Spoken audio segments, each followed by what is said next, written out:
Hello दोस्तों, आप सभी का स्वागत है हमारे यूट्यूब चैनल एग्जाम नॉलेज। तो चलिए फिर आज हम शुरुआत करते हैं। आज का जो टॉपिक होगा यानी करंट अफेयर।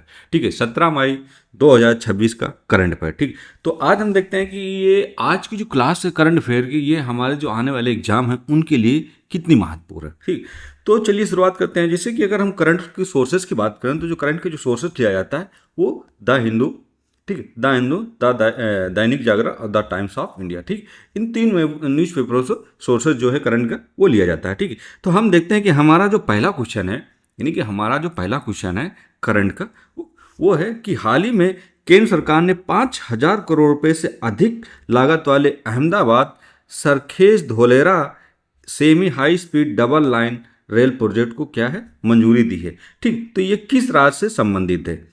अब इसमें यह पूछा जा रहा है कि हाल ही में केंद्र सरकार ने क्या किया कि 5,000 करोड़ रुपए से अधिक से लागत लगने वाले Ahmedabad Sarkhej Dholera semi high speed double line rail project को क्या है, मंजूरी दे दी है। ठीक है, तो ये किस राज्य से संबंधित है। ठीक है, तो अगर हम राज्य की बात करें तो ये जो राज्य होगा वो होगा ऑप्शन नंबर बी। ठीक, यानी कि जो इसका ऑप्शन होगा वो होगा ऑप्शन बी, गुजरात। ठीक, अब हम देखते हैं इसमें क्या है कि जो है कि केंद्र सरकार ने गुजरात में इस महत्वाकांक्षी रेल प्रोजेक्ट को मंजूरी दी है। ठीक, महत्वाकांक्षी इस रेल प्रोजेक्ट को मंजूरी दी है।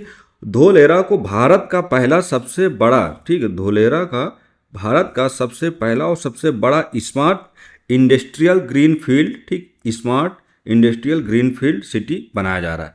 यह वैश्विक स्तर की सेमीकंडक्टर यानी कि चिप निर्माता और बड़ी टेक कंपनियों अपनी जो प्लांट हैं वो लगा रहे हैं। ठीक, तो ये रेल लिंक धोलेरा को अहमदाबाद से तेजी से जोड़ेगा, जिसमें माल ढुलाई और यात्रियों का जो आवागमन होगा उसमें क्या है, एक बड़ी क्रांति लाएगी। ठीक है, तो ये है हमारा जो पहला क्वेश्चन। ठीक, अब हम बढ़ते हैं हमारा जो अगला क्वेश्चन है, यानी कि नेक्स्ट कि विश्व उच्च रक्तचाप दिवस यानी कि वर्ल्ड हाइपर टेंशन डे जो है वो हर साल किस दिन मनाया जाता है। ठीक, यानी कि विश्व उच्च रक्तचाप दिवस जो है, ठीक है, वो हर साल किस दिन मनाया जाता है। अगर हम देखें इसमें जो ऑप्शन है, ठीक है, ऑप्शन नंबर जो है सी। ठीक, यानी कि 17 मई को विश्व उच्च रक्तताप दिवस जो है वो मनाया जाता है। तो हर साल 17 मई को विश्व भर में उच्च रक्तचाप दिवस मनाया जाता है। इसका मुख्य जो उद्देश्य होता है कि साइलेंट किलर माने जाने वाले हाई ब्लड प्रेशर यानी कि हाइपर टेंशन के प्रति लोगों को जागरूक करना। इस दिन विभिन्न स्वास्थ्य संगठनों द्वारा वैश्विक स्तर पर ब्लड प्रेशर नियमित जांच कराने और स्वस्थ जीवन शैली अपनाने की क्या है, सलाह दी जाती है। ठीक है, अब हम बढ़ते हैं हमारा जो अगला क्वेश्चन है। अगला जो हमारा क्वेश्चन है कि हाल ही में अंतरिक्ष क्षेत्र के हैदराबाद स्थित किस भारतीय स्टार्टअप ने 105 करोड़ रुपए के फंड के साथ प्रोजेक्ट गरुड़ की जो है वो शुरुआत की है। ठीक है, यानी कि अगर हम देखें तो हाल ही में अंतरिक्ष क्षेत्र यानी कि हैदराबाद स्थित भारतीय स्टार्टअप ने क्या किया है कि 105 करोड़ के फंड के साथ प्रोजेक्ट जो गरुड़ है उसकी क्या है, शुरुआत की। ठीक, तो अगर हम देखें इस प्रोजेक्ट की शुरुआत की है तो इसका जो ऑप्शन होगा वो होगा ऑप्शन नंबर सी। ठीक है, यानी कि ध्रुव स्पेस। ठीक है, यानी कि ध्रुव स्पेस जो है वो इसकी जो है शुरुआत की। तो इसमें हम देखते हैं भारत का अंतरिक्ष क्षेत्र यानी कि स्पेस सेक्टर अब सिर्फ इसरो तक सीमित नहीं। हैदराबाद स्थित स्टार्टअप विश्व ध्रुव स्पेस ने क्या किया कि स्वदेशी उपग्रह और अंतरिक्ष प्रौद्योगिकियों को बढ़ावा देने के लिए 105 करोड़ निवेश के साथ प्रोजेक्ट जो है गरुड़ जो है लॉन्च किया है। इसके तहत क्या किया है कि लो अर्थ यानी कि ऑर्बिट लियो उपग्रह प्रणालियों और ग्राउंड स्टेशनों को और अधिक सुंदर बनाया जाएगा। ठीक है, अब हम बढ़ते हैं हमारा जो अगला क्वेश्चन है कि भारत के राजनीतिक सेमीकंडक्टर क्षेत्र को मजबूत करने के लिए किस राज्य ने, ठीक, यानी किस राज्य ने भिवाड़ी में, ठीक, किस राज्य ने भिवाड़ी में राज्य के पहले सेमीकंडक्टर यानी कि ATMPOSAT प्लांट का जो है वो उद्घाटन किया है। ठीक, यानी किस राज्य ने भिवाड़ी में भिवाड़ी जो है वो राज्य के पहले सेमीकंडक्टर के रूप में जो है वो लागू किया है। तो अब हम देखते हैं ये प्लांट का जो उद्घाटन है वो कहाँ किया गया है। ठीक है, तो अगर हम देखते हैं जी इसका ऑप्शन है यानी कि ऑप्शन नंबर जो है हमारा सी। ठीक है, ऑप्शन नंबर जो हमारा है वो है सी। ठीक है, यानी कि राजस्थान। तो राजस्थान के भिवाड़ी में राज्य के पहले सेमीकंडक्टर यानी कि ATMP assembly testing marketing and packaging, ठीक, इसका जो फुल फॉर्म होगा वो होगा assembly, testing, marking and packing. ठीक है, तो OSAT प्लांट का जो है वो उद्घाटन किया जा रहा है। तो भारत अभी तक चिप्स के लिए पूरी तरह विदेशों पर क्या है, भारत अभी तक क्या है, चिप्स के लिए क्या था, पूरी तरह विदेशों पर निर्भर था। ठीक, इस तरह के घरेलू प्लांट लगाने से भारत को इलेक्ट्रॉनिक और सेमीकंडक्टर हब बनने के और तेजी से क्या है, कदम बढ़ा रहा है। ठीक है, अपना जो हब बनाएंगे ये तेजी से कदम बढ़ा, और यह जो होगा एक रक्षा और ऑटोमोबाइल जैसे क्षेत्रों के लिए जो है अत्यधिक महत्वपूर्ण जो है वो माना जाता है।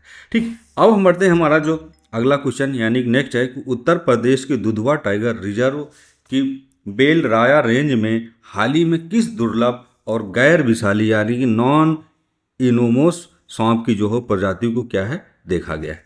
ठीक है, यानी कि अगर हम देखें कि उत्तर प्रदेश का जो दुधवा नेशनल पार्क है, ठीक, वहाँ पर क्या है, बेल राया रेंज में हाल ही में एक दुर्लभ और गैर विषैले सांप की प्रजाति को जो है वो देखा गया है। ठीक है, तो इसमें अगर हम देखें इसका जो ऑप्शन होगा वो ऑप्शन नंबर, अगर हम देखें तो इसका जो ऑप्शन होगा वो होगा ऑप्शन नंबर बी। ठीक है, यानी कि common branch back tree snake जो है ये एक प्रकार का सांप है जो गैर विषैला है। ठीक है, गैर विषैला यानी कि इसके अंदर जो है वो विष नहीं पाया जाता।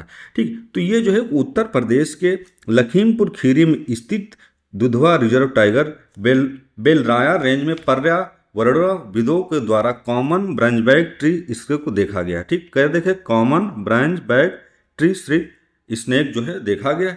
ये एक दुर्लभ और बिना जहर वाला सांप है। ठीक, जो ज़्यादातर पेड़ों की शाखाओं पर रहना क्या है, पसंद करता है। तो दुधवा टाइगर रिजर्व अपनी समृद्ध और जैव विविधता के लिए जाना जाता है। इस प्रजाति को देखना यहाँ के स्वास्थ्य और पारिस्थितिकी तंत्र यानी कि इकोसिस्टम को दर्शाता है। ठीक ठीक है, अब हम बढ़ते हैं हमारा जो अगला क्वेश्चन है यानी कि रक्षा के बारे में। ठीक है, यानी कि रक्षा अनुसंधान और विकास संगठन DRDO और अडानी डिफेंस द्वारा संयुक्त रूप से विकसित भारत के पहले स्वदेशी लाइटरिंग म्यूनिशन का जो है वो नाम है, जिसे हाल ही में सेना को क्या है, सौंपा गया है। ठीक है, यानी कि लाइटरिंग मोनिशन है, तो उसका जो नाम है तो जिसे हाल ही में क्या है, सेना को सौंपा गया है। ठीक है, तो अगर हम देखते हैं इसका जो सही आंसर होगा वो होगा ऑप्शन नंबर बी। ठीक है, यानी कि ऑप्शन नंबर जो होगा वो होगा बी, यानी कि ULPGM।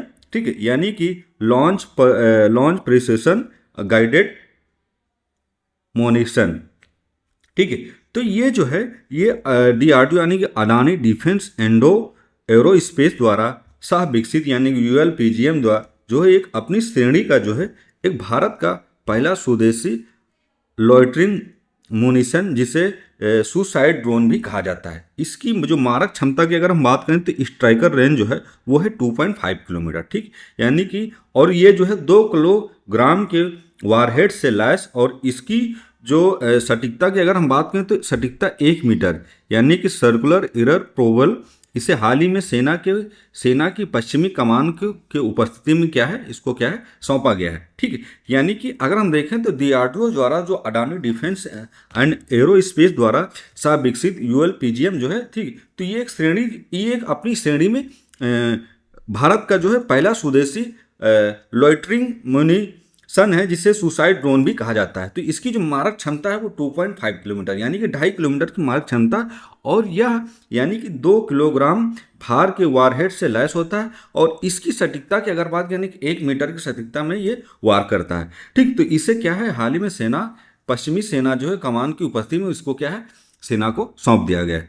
अब हम बढ़ते हैं हमारा जो अगला क्वेश्चन कि हाल ही में चर्चा में रही बहुचर्चित केन बेतवा लिंक परियोजना। ठीक, यानी कि अगर हम देखें तो हाल ही में जो चर्चा का विषय बना हुआ था कौन सा, वो है केन बेतवा लिंक परियोजना। ठीक है, इसका जो मुख्य उद्देश्य है वो किस क्षेत्र की सिंचाई और जल संकट से मुक्ति दिलाना है। ठीक, तो अगर हम देखें यानी कि बहुचर्चित जो हाल ही में चर्चा का जो विषय बना हुआ है केन बेतवा लिंक परियोजना, तो ये सिंचाई और जल संकट की मुक्ति दिलाना है, तो ये किस क्षेत्र में रहेगा। ठीक है, तो अगर हम देखें इसका जो ऑप्शन होगा वो होगा ऑप्शन नंबर सी, यानी कि बुंदेलखंड जो क्षेत्र होगा, ठीक, उस क्षेत्र की सिंचाई और जल संकट से क्या है, मुक्ति दिलाएगा क्या, केन बेतवा लिंक परियोजना। तो ये केन बेतवा लिंक परियोजना जो है भारत की पहली प्रमुख नदी जोड़ो परियोजना है। इसका मुख्य अगर उद्देश्य है तो ये मध्य प्रदेश के केन नदी के अतिरिक्त पानी को उत्तर प्रदेश और मध्य प्रदेश में फैले सूखाग्रस्त यानी कि बुंदेलखंड क्षेत्र की बेतवा नदी में स्थानांतरित करना है। यह जो परियोजना है ये यूपी के झांसी, बांदा, महोबा, एमपी के टीकमगढ़, पन्ना और छतरपुर जिलों को लाभान्वित करेगी। ठीक है, ध्यान रहे कि ये केन नदी जो है ये बन्ना टाइगर रिजर्व के बीच से होकर जो है गुजरती है। ठीक, अगर हम देखें जो केन नदी जो हमारी है ये बन्ना टाइगर रिजर्व के बीच से होकर क्या है गुजरती है। ठीक है, अब हम देखते हैं हमारा जो अगला क्वेश्चन कि हर साल यानी कि हर साल 17 मई को विश्व दूर संचार सूचना समाज दिवस यानी कि world telecommunication and information society day जो है वो मनाया जाता है। तो अंतर्राष्ट्रीय दूर संचार यानी कि ITU का जो मुख्यालय है वो कहाँ पर स्थित है। ठीक है, अब क्या पूछ रहा है कि ITU का जो मुख्यालय है वो कहाँ पर स्थित है। ठीक, तो अब हम देखते हैं जो ITU का जो मुख्यालय है वो है ऑप्शन नंबर बी यानी कि जिनेवा। ठीक है, कहाँ पर स्थित है? स्विट्जरलैंड जिनेवा में जो है वो ITU का जो मुख्यालय है वो स्थित है।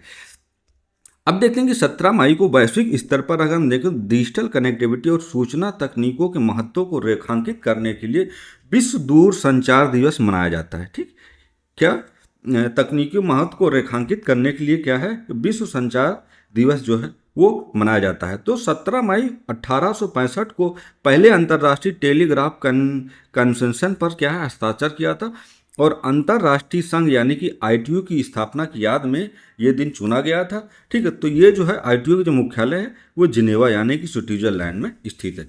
तो ये जो है हर साल 17 मई को विश्व दूरसंचार सूचना समाज दिवस जो है वो हर साल 17 मई को मनाया जाता है। और इसका अगर ITU के मुख्यालय की बात करें तो ये जिनेवा यानी कि स्विट्जरलैंड में स्थित है। ठीक, अब हम बढ़ते हैं हमारा जो अगला क्वेश्चन है कि नारी शक्ति वंदन रन यानी कि नारी शक्ति वंदन रन जो है इसका आयोजन हाल ही में किस मंत्रालय द्वारा जो है वो किया गया है। ठीक है, अगर हम देखें कि नारी शक्ति वंदन जो है ठीक है ये अभी हाल ही में एक चर्चा है।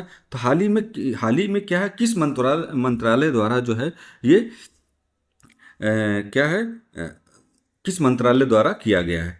तो अगर इसमें हम देखें इसमें जो ऑप्शन है 4 ऑप्शन, लेकिन ये जो मंत्रालय होगा ये होगा ऑप्शन नंबर बी यानी कि युवा मामले और खेल मंत्रालय द्वारा जो है वो नारी शक्ति वंदन आयोजन जो है वो आयोजन किया जा रहा है। तो देश में महिलाओं की खेलों में भागीदारी बढ़ाने और समाज में उनके सशक्तिकरण को बढ़ावा देने के लिए युवा मामले और खेल मंत्रालय द्वारा नारी शक्ति वंदन रन का सफल आयोजन किया गया। इस मैराथन दौड़ में देश की प्रमुख महिला एथलीटों सहित हजारों नागरिकों ने क्या किया है हिस्सा लिया है। ठीक है, अब हम देखते हैं हमारा जो अगला क्वेश्चन है कि दक्षिण अमेरिका महाद्वीप की सबसे ऊंची पर्वत चोटी जो है वो कौन सी है जो हाल ही में पर्वतरोहण अभियानों के कारण जो है वो चर्चा में रहे।